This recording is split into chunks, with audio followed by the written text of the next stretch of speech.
Hello guys, আসসালামু আলাইকুম। সবাই কেমন আছেন? তো আজ আমি দেখাবো আমার ভাবির রান্না। তো আমার ভাবির রান্না কিন্তু অনেক মজা।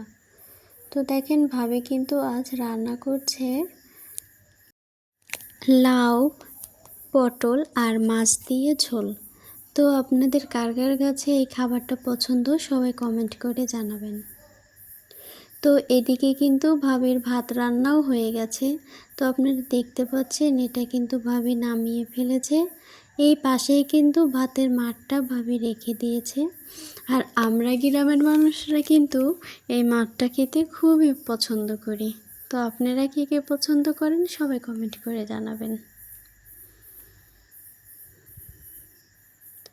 আসলে মাটির চুলার রান্না কিন্তু সত্যিই অসাধারণ। দেখেন, আমার ভাবি কিন্তু কত ছোট্ট একটা রান্নাঘরে রান্না করে, চারপাশে কিন্তু ঘেরাও না, তারপরেও এখানে রান্না করতে অনেক শান্তি।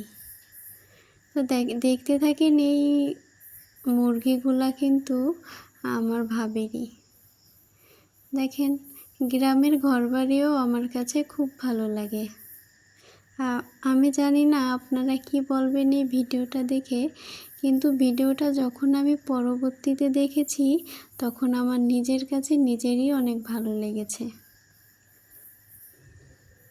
তো দেখেন, ভাবি দেখছিল যে এগুলা হয়েছে কি না। আর আপনারা দেখতে পেলেন ভাবি দুইটা মরিচ উঠায় নিল, ওই দুইটা দিয়ে হয়তো বা ভর্তা মাখাবে, সেই জন্য উঠায় নিল। দেখেন, তরকারিটা কিন্তু এদিকে কষানোর শেষের দিকে, তারপরে কিন্তু ভাবি এতে পানি দিয়ে দিল।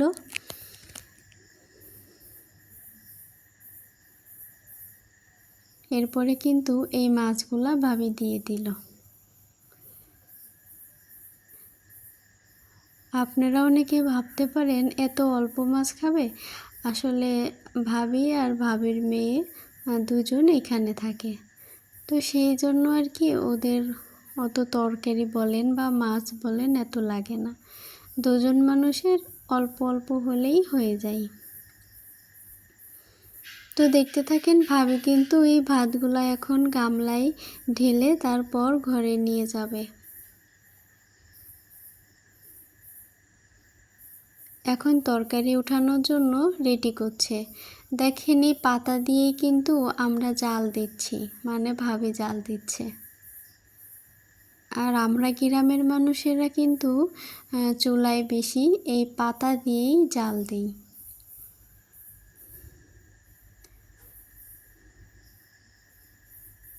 আমাদের রান্নাটা কিন্তু শেষ হয়ে গেছে, ভাবি এখন ঘরে নিয়ে যাচ্ছে।